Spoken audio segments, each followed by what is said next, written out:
What about my favorite Garyvee moment ever? The shoot your family in the face. Dude, honestly, like back to like the way media works. So earnestly. Because I believe in it.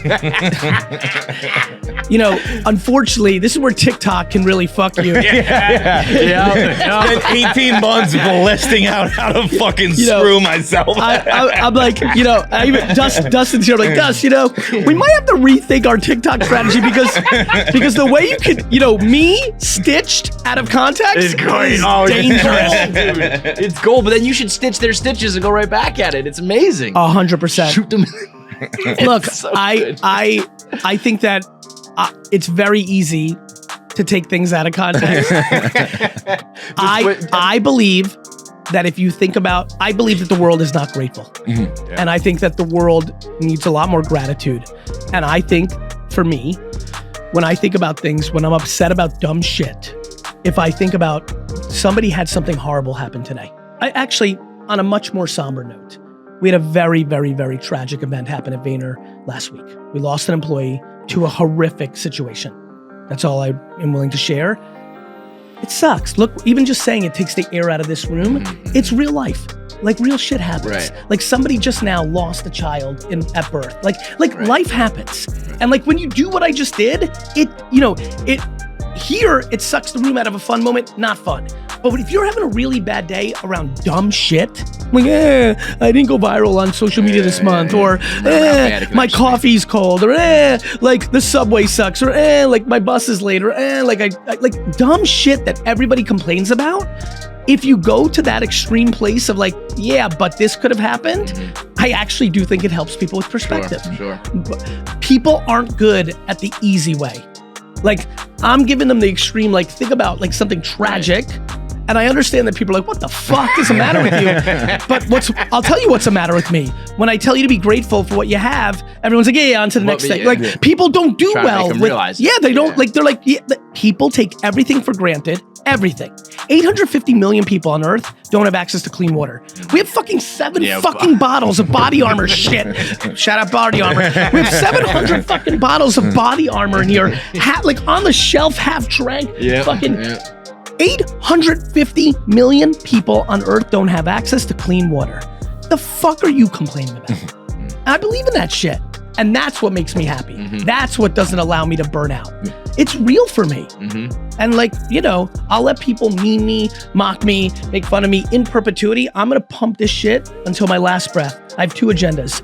Get people to figure out how fucking lucky we are and win a fucking Super Bowl. Win a goddamn fucking Super Bowl.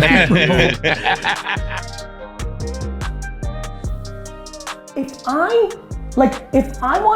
I didn't love what I do all 19 hours a day, then I wouldn't be talking shit about buying the jets. I got lucky that the thing that I love most is building big businesses. Right. Like if I loved, you know, being an architect more than anything in life, and that's what I gravitated to, Legos and drawing when I was 6, 7, 9, 12, 13, instead of selling lemonade and selling flowers and selling baseball cards, then I would just be talking about becoming the greatest, you know, architect of all time. And that wouldn't have made me trillions, and that would have made me successful and rich, and I get it, but like, or very honestly, like if I was wired, like, by the way, and this is why you like me so much, if I didn't have the DNA of a salesman and an entrepreneur, I would be a guidance counselor. Right. Like I live for, do you know how much money I leave on the table by giving you this, by doing what I'm doing right now? I'm leaving a lot of, and by the way, it's not because I'm such a great guy, it's because hearing you say that in the beginning of this call is a greater high for me than any deal I've ever closed in business. And that's not even close, by the way. Having another human being tell you that you're having a positive impact on their life, I promise you this. You're not coming to my funeral because I made $1.7 trillion in my career. You're coming to my funeral because I might have made you $1,700 more and tweaked you in a place where you had 49 more years of happiness. Right. Dude, honestly, this is very simple to answer your question. That's why I went on a little bit of rant. What do you like when you're not working? Build a business around that.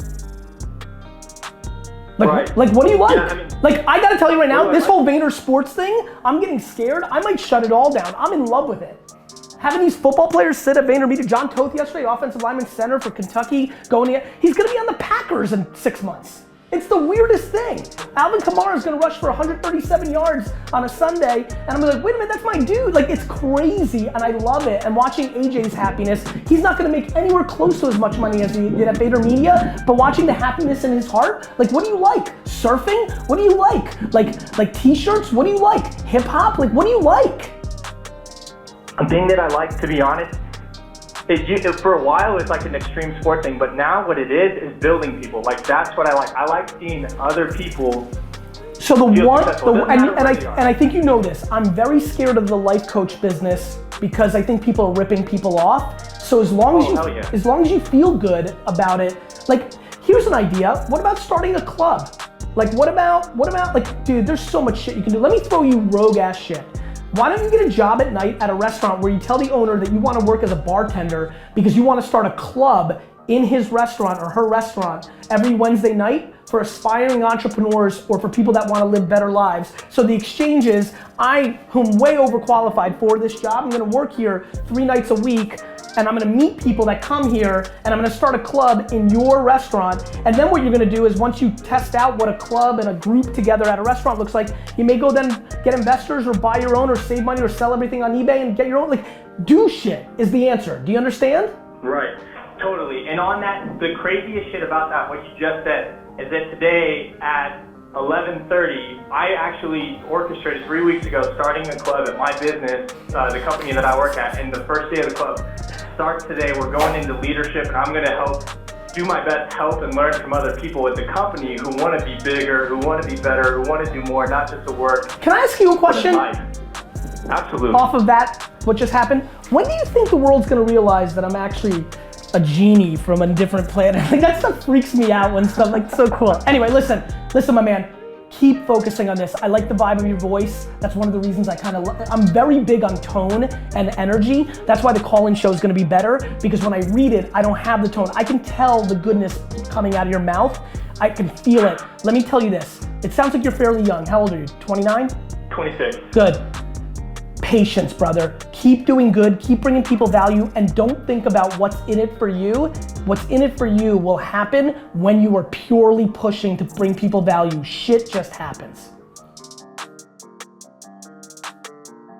I feel like you stay pretty positive, even though, like, I know you know that stuff, right? Like, I stay realistic. Listen, I might be positive publicly. If you were hanging out in my apartment when the Jets play, I'm a fucking disaster. That's a good question for you. At what point, I think I know the answer already, but like, you're a businessman, entrepreneur and all that, but now you're also just kind of like a influencer star. You know what I mean? It's almost like more people know who I am. Right, but you know, I'm saying like when Jim Cramer became like Jim Cramer, the TV guy, and no longer the financial analyst. I see. Like, where are you just like, I'm trying to put out content versus I'm trying to like, make money business? That's a really interesting question. I don't even think in those terms. Right. I am just navigating. It all kind of like works. I kind of have this big framework of like my ambitions and my selfless agenda. Meaning, I want to buy the New York Jets. I'm a businessman. I'm trying to do shit. Like, I'm deep Web3 because I think it's the future. Like, I'm putting in the time because that's an opportunity. I run a humongous company with 1,800 employees. I'm trying to build an empire.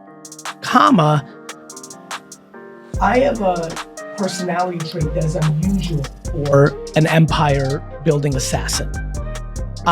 Which is, I'm not tearing down everybody around me. I'm not a sharp elbows. I'm a nice guys actually finish first dude. Right. And at some point I realized enough people were watching me that I'm like, fuck it. Let me like really teach people that this is possible.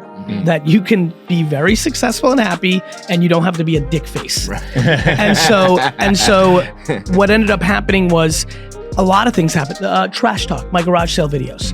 What is that? That is hundreds of people, thousands of people, tens of thousands of people emailing me over a period of time saying, Gary, you keep talking about investing in startups, but I don't have $25,000. In fact, I'm $6,000 in debt and I have $93 in my bank account. What do I do? And you know, you're getting this constantly, and at some point you're sitting on a plane and saying, fuck, I gotta do something. And I was like, all right, I'm gonna show them what I did when I had $93. I garage saled and sold stuff on eBay.